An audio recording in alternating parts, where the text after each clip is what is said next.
This is how I managed to double the number of particles and animated objects in my games while keeping animation speed at 60 frames per second. Today we will learn how to better manage memory lifecycle with object pool design pattern. This class is beginner friendly. Basic knowledge of HTML, CSS and JavaScript is needed to get the maximum value. I showed you how to create polished interactive games with JavaScript. We added many animations and particle effects. Let's build another game and talk more deeply about optimization techniques we can apply. Today we will explore how to better manage memory allocation with object pool design pattern, because we want to build detailed animated games that run smoothly even on the oldest machines. Let's go!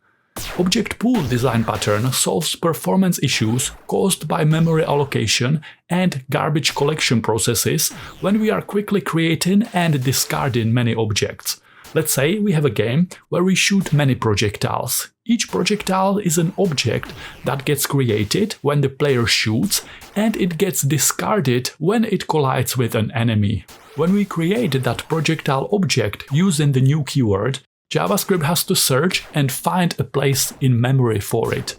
When the projectile collides with an enemy, we remove that projectile from the projectile array. We are no longer drawing it in our game, and we are no longer referencing that particular object in our code. Garbage collection process happens automatically, and it periodically looks for objects that are no longer referenced in the code, and it deletes them from memory. It frees that memory. So, JavaScript automatically allocates memory when objects are created, and it frees it when they are not used anymore through an automatic process called garbage collection. In a game where we shoot many projectiles or where we rapidly create and destroy many enemies, JavaScript is always running through a performance-expensive memory lifecycle. It's always allocating memory for new objects as we create them. It's using the allocated memory by reading and writing, by updating these objects, and it is releasing the allocated memory when it's not needed anymore. Garbage collection happens automatically, and sometimes it can happen in the most inconvenient times, and it can cause noticeable lag and FPS spikes for users on older, weaker machines. Both of these issues are solved by object pool design pattern. Instead of allocating memory each time we create a new object, we create a big pool of available objects in the beginning, and we allocate the memory for all of them at once. Instead of discarding objects we no longer need, we just reset them and we return them back to the pool, ready to be used again. Therefore, we are not triggering garbage collection process. Object pool has two main disadvantages. One, we need to know how many objects to pre-allocate. If our object pool is too small, we will run out of objects. If it's too large, we are wasting memory. The second disadvantage is that the initial startup time of our game can take a few milliseconds more, because we are creating our object pool in the beginning. These disadvantages are very easy to get around, and we get a massive performance benefit if we use object pool correctly. Let me show you a very simple beginner-friendly implementation of object pool design pattern to make our games and animations run smooth even on older machines. We will talk more about pros, cons and implementation details as we write the code line by line. Let's organize our code and split responsibilities between different code blocks for clarity. Class Asteroid will define properties and behavior for each individual animated asteroid object. It will contain a blueprint, and every time we want to create a new asteroid and add it into our game, we will call on this class to duplicate itself and give us one new asteroid object. Class Game will be the main brain of this codebase. It will handle all asteroid objects at the same time. It will handle creating them, drawing them, and animating them. I will put all object pool logic into this class.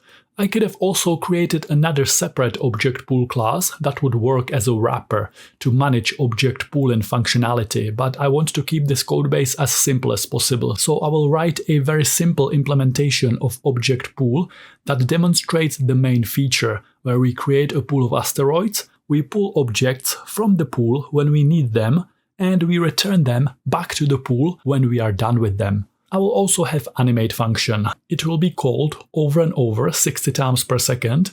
Each time it runs, it updates positions of all active asteroid objects and draws them at that updated position, creating an illusion of movement. Our main game object needs to be aware of the size of the available drawing area. We need to know where we can draw and when we are outside of canvas, so it will expect width and height as arguments passed to the class constructor. Inside, we convert these values into class properties. Take width that was passed as an argument and convert it into this.width property on this instance of game class. Same for height. We will pass these width and height properties to the class constructor in a minute when we create an instance of that class. Before we do that, I will need a render method. Render method will update and draw our game scene. It will expect context as an argument to specify which canvas we want to draw on. I will use this ctx variable from line 3 as this context. It will be passed to it in a minute when we call render. I will show you. I convert ctx to context like this to keep our classes modular and less dependent on the code outside of the class. That way, the classes are more reusable, and doing that is considered a good practice, although it would work here even if you just pull ctx directly into the class. It would be considered a bad practice to do that though. First, I just want to test if our setup is working, so we will draw something on canvas. I will use built-in arc method, which is used to create an arc, a curve. We start by passing it x and y coordinates of the center point, radius of the arc, and I pass it start angle of 0 radians and end angle of 6.28 radians, math.pi times 2, which converts into 360 degrees. That's a full circle. Arc method just maps a path. It doesn't really render anything on canvas. We need to treat it as a path, and we need to specify if we just want to stroke it, which means highlight it, or if we want to fill the whole shape with color. I need to start by calling built-in beginPath method to tell JavaScript we are drawing a new shape. Then we call arc, and then we call stroke or fill to actually draw that shape on canvas. Nice! We have a game class. To create an instance of the class, I create a custom variable I call, for example, game. It will be equal to new game. The new keyword is a special command in JavaScript. It will look for a class with that name, and it will trigger its constructor to create one new instance of that class. I can see that class constructor expects width and height, so I pass it canvas width from line 4 and canvas height from line 5. Now I can use this game variable that points to an instance of game class, which means it has access to this render method, so I call it. I can see it expects context as an argument, so I pass it ctx from line 3. Perfect, we are drawing a circle. By default, lines on canvas are black and 1 pixel wide. I can take ctx from line 3 and access its stroke style property and override its default black color to, for example, white. I can also take line width and override its default value of 1 pixel to, for example, 3 pixels. In here, I can change x and y position of the circle center point to move the circle around. This will become important in a minute. This value is the radius of the circle. If I set it to 150 pixels, the circle will be 300 pixels across. I want to use this asteroid class we have here to define properties and behaviors for each individual asteroid. Then we can call it as many times as we want, and it will create many asteroid objects for us. I will give it a constructor where we define properties. Draw method will define the drawing code, what will each asteroid look like. It will expect context as an argument. We just did that here, so it's the same thing. I can just cut this code and paste it up here. To draw this asteroid, I first need to create an instance of asteroid class. You can actually do it inside a constructor of game class here. This.asteroid property on game class will be equal to new asteroid, like this. Inside render method, I will then take this.asteroid and I call draw on it.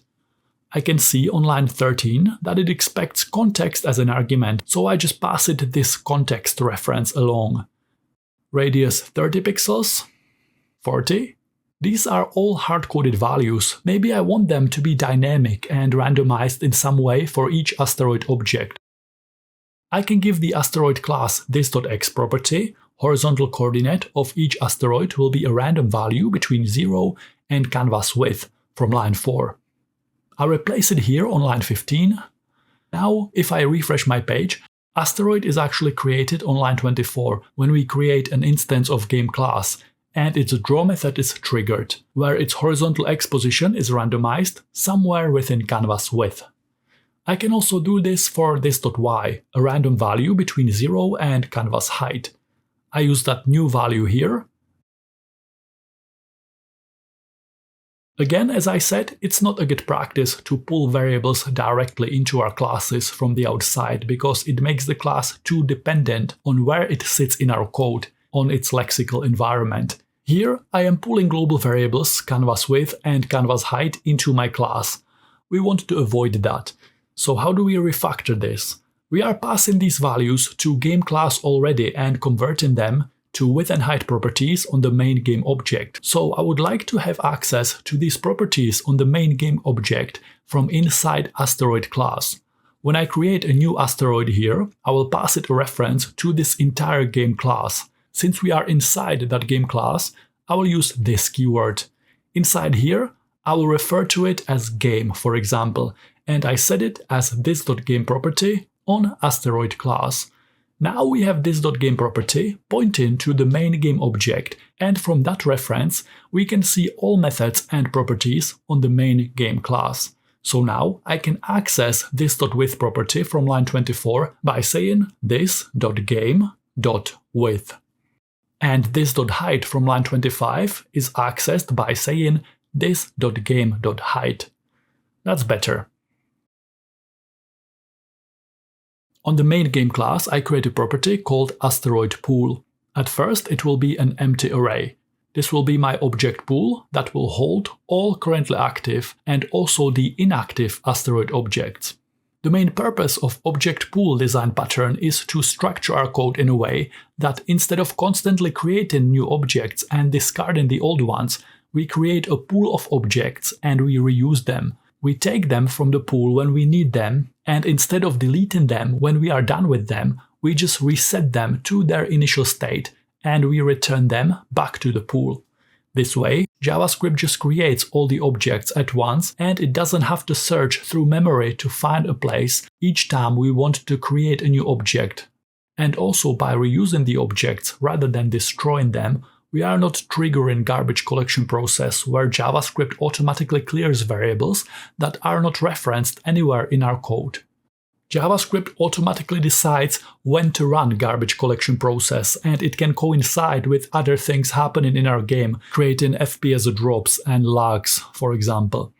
Managing our memory better using some kind of implementation of object pool design pattern increases performance of our code base, especially when we have many objects, like in a game where you are shooting bullets. Each bullet is an object, and rapidly creating and disposing of them can create performance issues.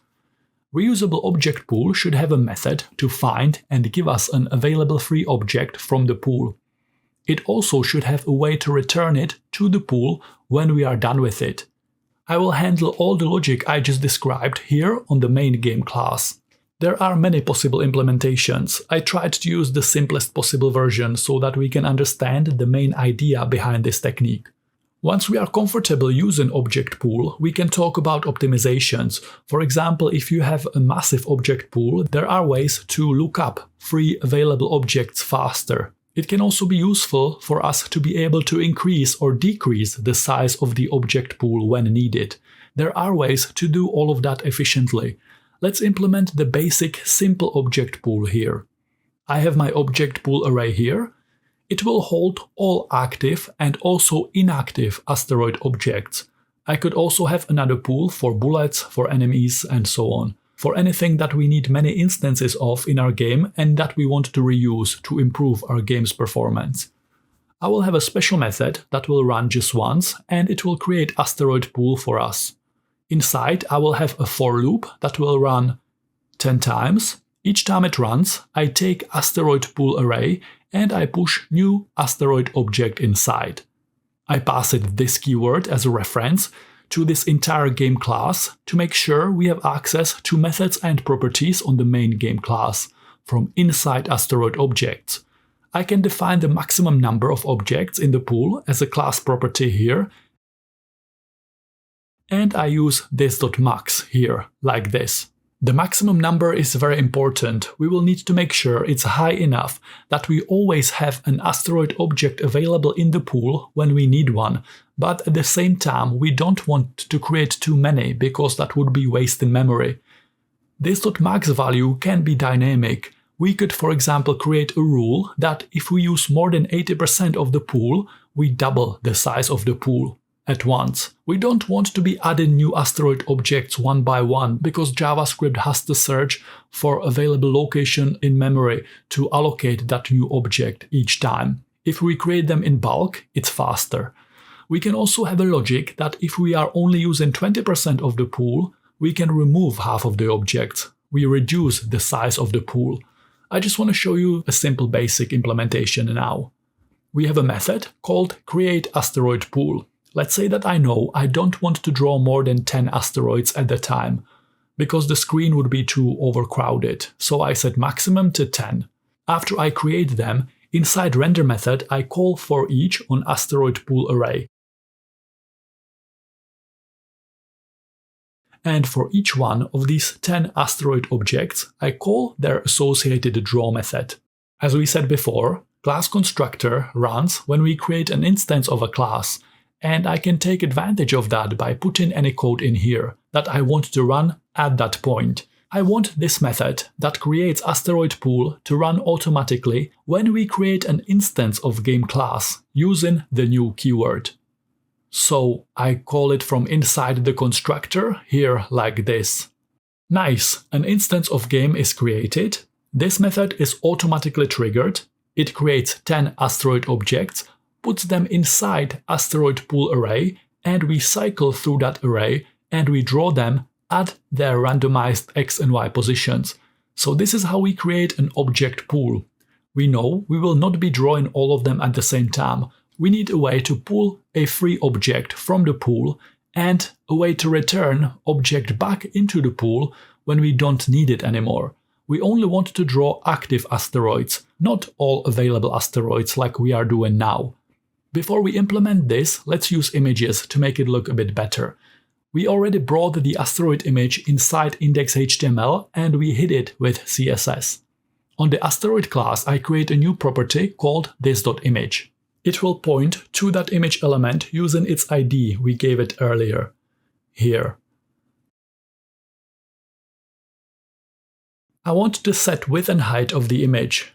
I call it sprite width, even though technically this is not a sprite sheet. It has only one animation frame. I might give you some animated asteroid sprite sheets with multiple frames later. So the width of the image is 150 pixels, height is 155 pixels. This is the radius of the circle we are drawing on canvas. I will create a property called this.radius, and I will use it here.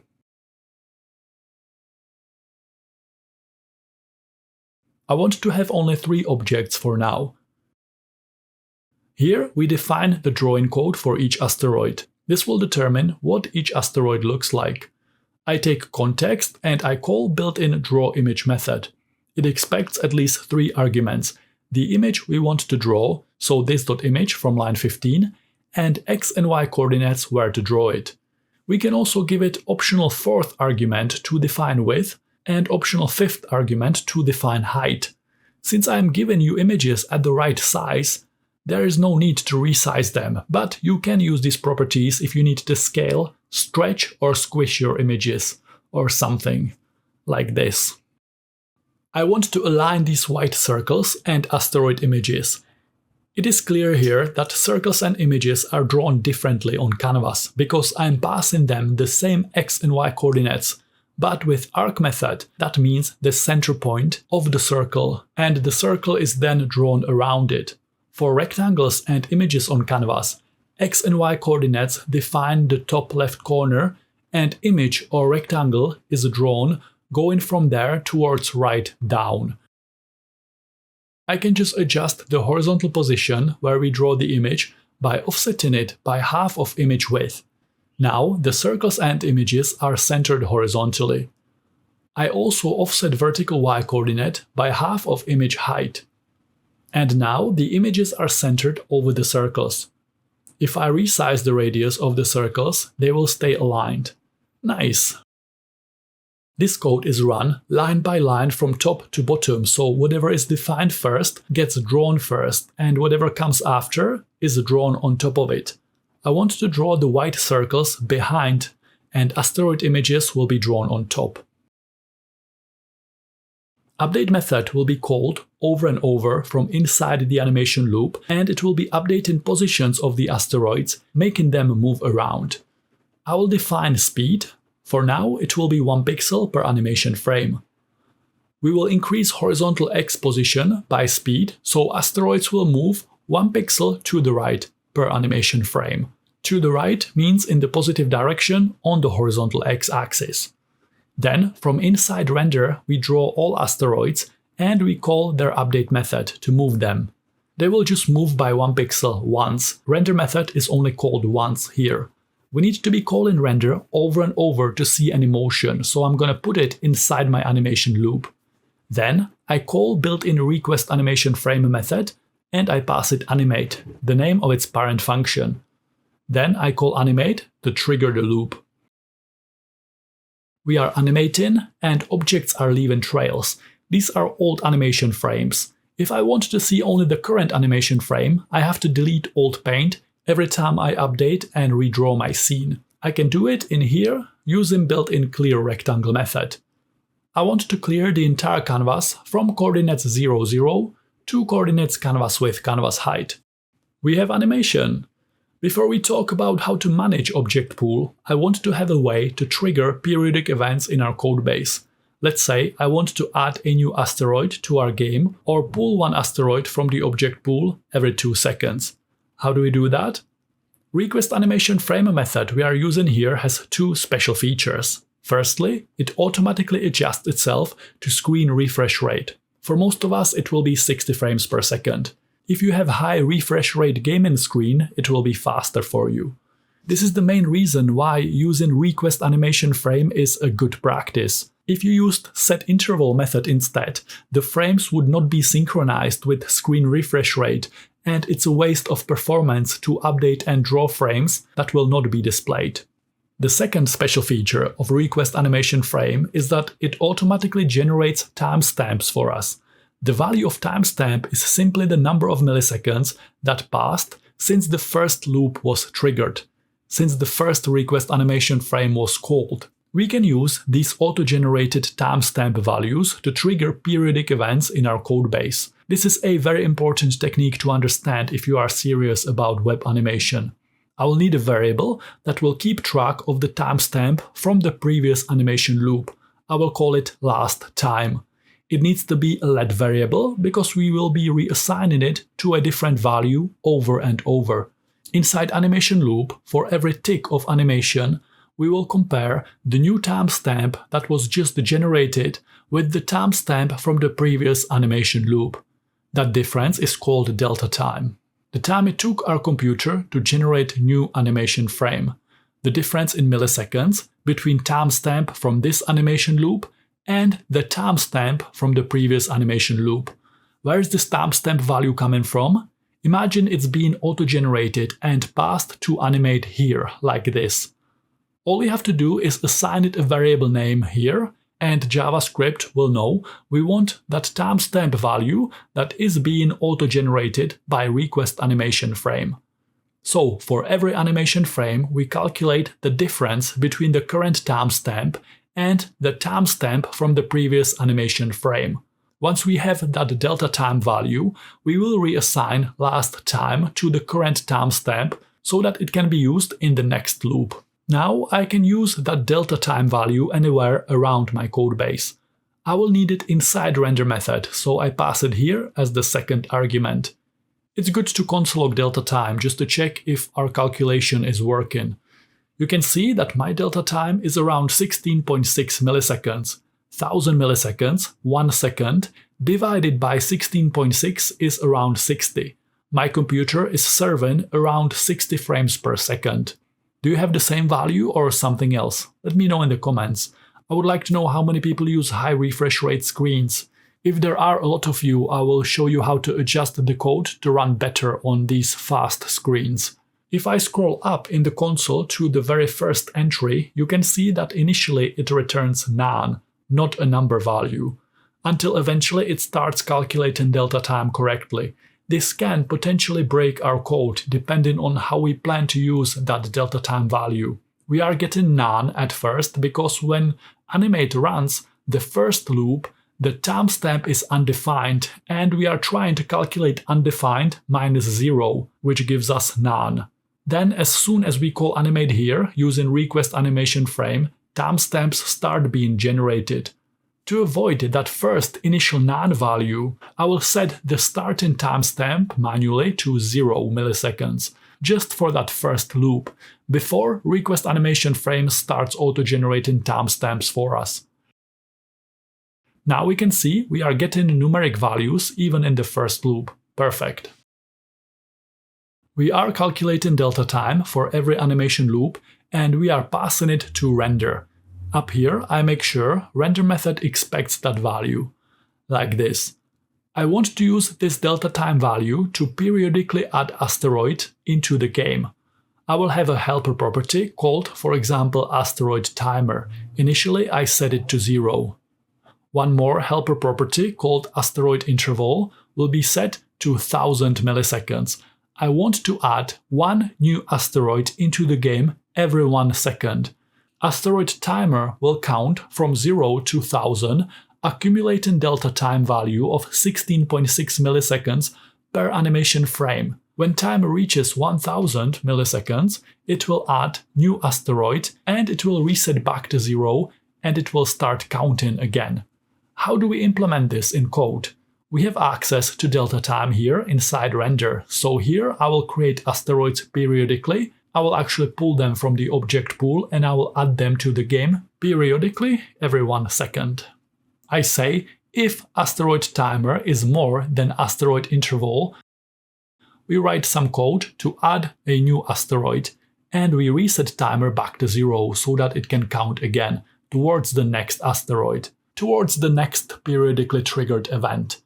Else, meaning timer is not yet higher than interval, keep increasing timer by delta time.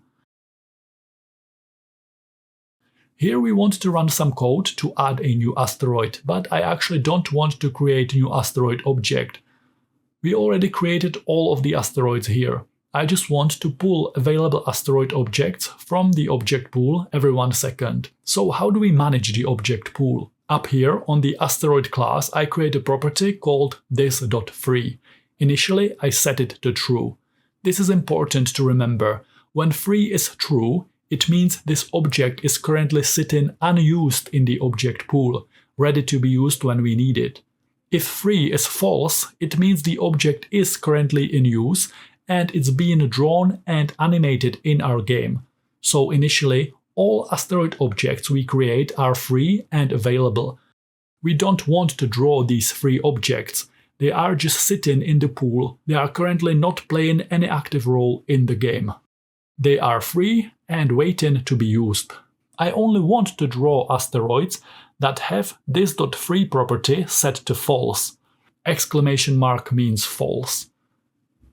If asteroid is not free, it means it was pulled from the object pool, it is currently being used, and therefore we want to draw it. Same goes for the update method. We don't want to be updating position values for inactive objects. Only update them if they are currently being used, if their free property is false. Okay, so asteroid is an object pool member. It means we have to give it a property that marks if it's currently active or inactive. Only if it's active, we want to draw it and update it. Two more things that every object pool member needs. We need a method that returns it back to the pool when we are done with it, and we need a method that will run to activate it when we want to pull it from the pool. When I am done with the asteroid object, for example when it moves off screen or when the player destroys it, we will run reset method. This method will set free property back to true, which will return it to the object pool of available asteroid objects, and it will no longer be drawn and updated. When do we call it? For example, here inside update method, I can say, if horizontal x-coordinate of the asteroid is more than game width, return it back to the pool by calling this method I called reset. I also need a method that will run when we pull an object from the pool to set it up and make it ready to be drawn in our game. I will call it start. Here we set free to false, which means it will be drawn and updated. I also need to make sure that every time object returns to the pool, its properties are reset to the initial values. I actually want horizontal x-coordinate to start at 0. So these are the starting initial position values. I copy them.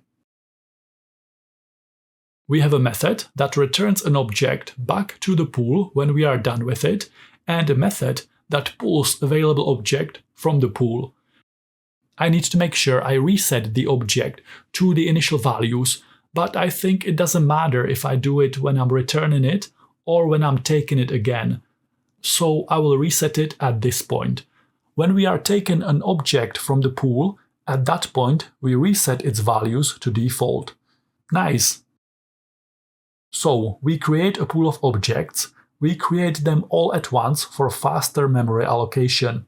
I'm creating 3 objects here. The number is probably always going to be much larger. This is just a demo to show you how the logic works. We need to really think about how many objects we want to create in our pool. Too little, and we will run out of available objects fast. If we create too many, we are wasting memory. Object pool members need to have a property that marks them as active or inactive. In our case, when object is free, it is available in the pool and inactive. If it is not free, only then we are drawing it and updating it. Object pool member should have a method to return it back to the pool and a method to run when we start using it. Inside one of these 2 methods, we should put code to reset the object to its original state, to its initial values. The class that handles the object pool needs a method to create that object pool, and it needs one more method that will search through the object pool and it will find the first available free object and it will give it to us. I will call it getElement. GetElement will run a for loop that cycles over the object pool. It is searching for the first object it can find in the pool with free property set to true. As soon as it finds it, it returns it and it stops searching. For that, we use the special JavaScript return keyword. Keep in mind that when a return statement is used, the execution of the function is stopped and a given value is returned. Let's say we have a massive object pool of thousands of objects. This for loop will only run until it finds the first match. It returns it, and then the for loop will stop. It will not cycle through the entire array if it doesn't have to. Advanced version of this code can also include some more complex lookup algorithms. If you have hundreds of thousands of objects in your object pool, to find free objects faster, you can use, for example, linked list data structure, but that is outside the scope of this beginner-friendly tutorial. Okay, so we wrote the entire object pool logic, and finally we can come back here, and every 1 second we want to add a new asteroid from the pool. I will call getElement method that will search through the object pool for a free element, and it will give it to us. We assign it to a temporary helper variable I call, for example, Asteroid, and I trigger its start method. Start method will set its free property to false, and it will reset its position values to default because we want to move it from left to right across the screen. Resetting its free property to false means it will start being drawn and updated. The code is running, but we get an error. Let's check the browser console to see what's going on. It says cannot read properties of undefined on line 73, which means we are calling start method from undefined. When we tried to pull Asteroid from the object pool using getElement method, Because our object pool has only 3 maximum objects available and we are already drawing all of them, getElement method couldn't find any more, and we tried to call start from that undefined object. I fixed this by saying only call start if 3 available object was found in the pool. I also delete this console log. Logging something every time animation loop runs is very performance expensive. We can use it while developing our projects, but we should always delete the console logs when we are done with them. If Asteroid moves across the screen all the way to the right edge, reset method is triggered. We set its free property to true, and it is no longer being drawn. Reset method that way returns it to the pool, and every 1 second we run getElement method to check if there are any free elements in the object pool array. If it finds any free asteroid in there, it will give it to us, and start method sets it as active and resets it to its starting coordinates so that it can be animated across the screen again. I can increase the number of available objects in our pool to, for example, 30. I can give each asteroid a random speed between 0.1 and 1.6 pixels per animation frame. We can see asteroids pop in when they are added to the game. I did it on purpose so that we can clearly see when they are added and removed, but at this point I know everything works well, so I can make them appear just behind the edge of the screen. Starting x-coordinate will be minus this.radius. When I use radius here, I need to make sure that this.radius value is defined before, not after it, because this code is being read from top to bottom. I copy this line, and I also want to restart asteroids to this position when they are being reused and taken from the pool again. I also do this for the right edge, only return asteroids back to the object pool when they are fully hidden behind the right edge of game area. So when horizontal x-coordinate is more than game width plus asteroid radius. Perfect, no more pop-in. I remove the white circles, I only want to draw images. I hope you can see how this can be turned into a game. So this is a very simple implementation of object pool. It helps us to manage memory better, and it is especially useful when our game has a lot of objects. For example, when I shoot these asteroids and they explode into hundreds of pieces. That would be a perfect scenario where using object pool could bring us noticeable performance improvement. This concludes the beginner-friendly part of this tutorial. I will now play with the code and it will be more fast-paced. Thanks for watching and join me in the next part where we use object pool to build a full game. What if I want the asteroids to rotate? Rotation on canvas can be confusing for beginners, but once you understand how it works, you can do so many things with it. On canvas, we can't rotate individual drawings, we need to rotate the entire transformation matrix. Since I want each asteroid to rotate at a different speed and in a different direction, I will wrap this drawing code between save and restore. These methods work together to isolate any changes to canvas state, any fill style, stroke style, any properties and settings on canvas object, as well as rotating and scaling. They can isolate these changes to a particular draw call. Let me show you what I mean. I save canvas state. I can change any canvas settings and I can transform canvas state here, which will affect this draw image call for single asteroid object. Then I restore everything to the state it was when this save was called. Canvas rotate method takes angle value in radians. I want each asteroid to have a different rotation angle, so each one will have its own angle property. Look what happens if I rotate just like this. I pass it this dot angle, and for every animation frame, I increase this dot angle by a very small value. We get this motion, which might not make any sense if you're not aware of how transformation matrix works. Rotate method on canvas always rotates from and around coordinates 0, 0, around the top left corner of canvas, and it rotates the entire canvas, whatever's drawn on it. It will always do that, so you can see that these asteroids are drawn somewhere on canvas and the entire canvas is rotated from the top left corner. That's why rotate method is usually used in combination with translate. Translate method takes top left corner of canvas, coordinates 0, 0, and it moves them to whatever coordinates we pass to it. So now we translated coordinates 0, 0 over each asteroid and we rotate from there. We get this result because we are adding x position twice. We now want to draw them at x and y coordinate 0, 0 because we moved transformation matrix over the asteroid using translate. We express asteroid position in translate, so here we need to draw it at position 0, 0. This is the most confusing part, but now we explained it. If you still don't understand it, don't worry, it will make sense eventually. Nice. So this is how you rotate objects on canvas. Of course, I can just completely remove these zeros. So to recap, rotate method will always rotate the entire canvas around coordinates 0, 0. It doesn't rotate individual objects. Because of that, for every individual asteroid, we translate what is considered coordinates 0, 0, the top left corner, the rotation center point, we translate them over x and y coordinates of the asteroid. We also center the middle of the asteroid image over those initial 0, 0 coordinates, and now when we rotate, it gives us the rotation effect we want. Save and restore are important here. Translates and rotates are additive.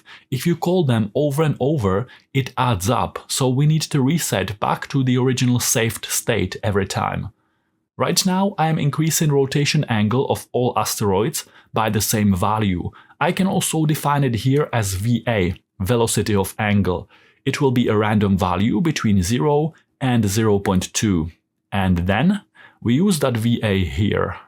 Now, angle property is being increased by different VA value for each asteroid, and we have different rotation speed. Well, we are in space. Asteroids can actually rotate in any direction, so what if I set VA, velocity of angle, to be a random value between minus 0.01 and plus 0.01, like this. Negative values will rotate to the left, positive values will rotate to the right. Let's say we want to add more objects to the game, and we want them to be in their separate object pool. Let me show you how to add animated explosions, sounds, and collision detection. I'll see you in the next part.